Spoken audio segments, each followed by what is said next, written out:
ओम शांति बाबा। आज 16 नवंबर 2023 की मुरली है। सदगुरु वार की मुरली है। बाबा कह रहे, मीठे बच्चे, भारत जो हीरे जैसा था पतित बनने से कंगाल बना है। इसे फिर पावन हीरे जैसा बनाना है।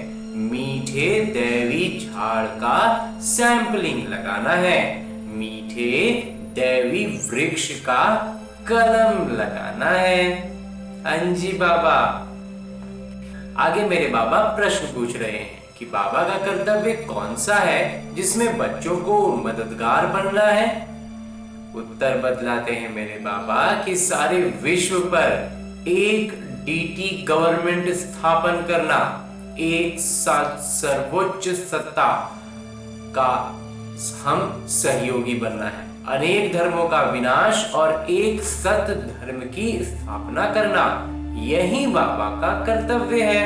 तुम बच्चों को इस कार्य में मददगार बनना है, ऊंच मर्तबा लेने का पुरुषार्थ करना है। ऐसे नहीं सोचना है कि हम स्वर्ग में तो जाएंगे ही, हम ज्ञान में आ गए हैं तो हम स्वर्ग में चल ही जाएंगे। वो नहीं, पुरुषार्थ करके ऊंचा पद लेना है।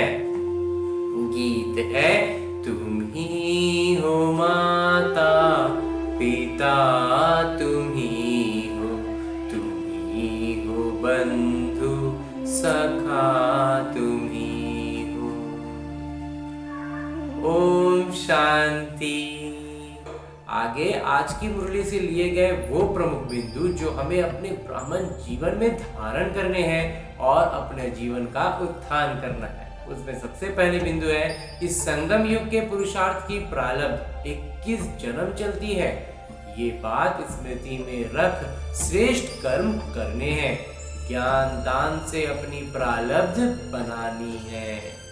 मीठे दैवी झाड़ का सैंपलिंग लग रहा है, इसीलिए अति मीठा बनना है। अंजी बाबा। और आगे मेरे बाबा वरदान दे रहे हैं। वरदान देते हुए मेरे बाबा कहते हैं, ब्राह्मण जन्म की विशेषता और विचित्रता को स्मृति में रख सेवा करने वाले साक्षी भव। ये ब्राह्मण जन्म दिव्य जन्म है। साधारण जन्मधारी आत्माएं अपना बर्थडे अलग मनाती हैं, मैरिज डे अलग, फ्रेंड्स डे अलग मनाती हैं, लेकिन आपका बर्थडे भी वही है। तो marriage day, mother day, father day, engagement day सब एक ही है, क्योंकि आप सबका वायदा है, एक बाबा दूसरा ना कोई।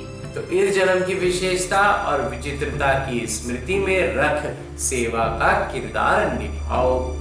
सेवा में एक दूसरे के साथी बनो, लेकिन साक्षी होकर साथी बनो, उसमें उलझ नहीं जाना है। जरा भी किसी में विशेष झुकाव न हो, किसी भी आत्मा विशेष के प्रति विशेष झुकाव न हो।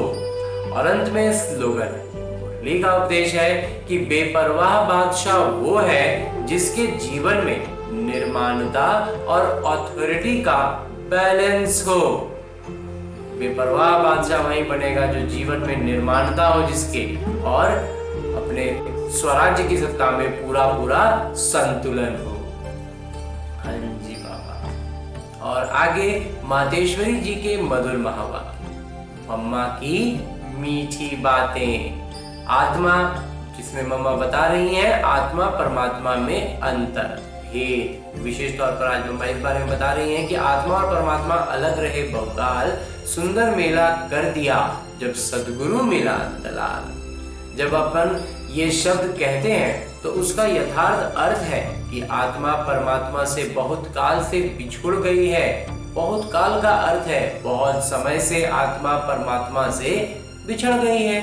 तो ये शब्द साबित करते हैं, सिद्ध करते हैं कि आत्मा और परमात्मा अलग अलग दो चीज है।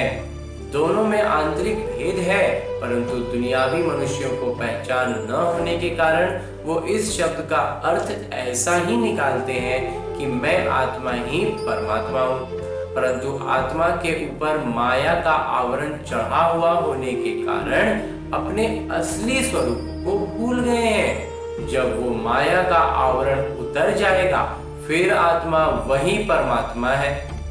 तो वो आत्मा को अलग इस मतलब से कहते हैं और दूसरे लोग फिर इस मतलब से कहते हैं कि मैं आत्मा सो परमात्मा हूँ, परंतु आत्मा अपने आप को भूलने के कारण दुखी बन पड़ी है। तो जब आत्मा फिर से अपने आप को पहचान कर शुद्ध बनती है तो फिर आत्मा परमात्मा में मिल एक हो जाएंगे। तो वो आत्मा को अलग इस अर्थ से कहते हैं, परंतु अपन तो जानते हैं कि आत्मा परमात्मा दोनों अलग अलग चीज हैं। ना आत्मा परमात्मा हो सकती है और ना आत्मा परमात्मा में मिल एक हो सकती है, और न फिर परमात्मा के ऊपर आवरण चढ़ सकता है। तो ये सब जो कुछ भी बातें हैं वो कोई भी मम्मा कहती हैं कि ठोस नहीं है। अच्छा, ओम शांति मम्मा, ओम शांति बाबा।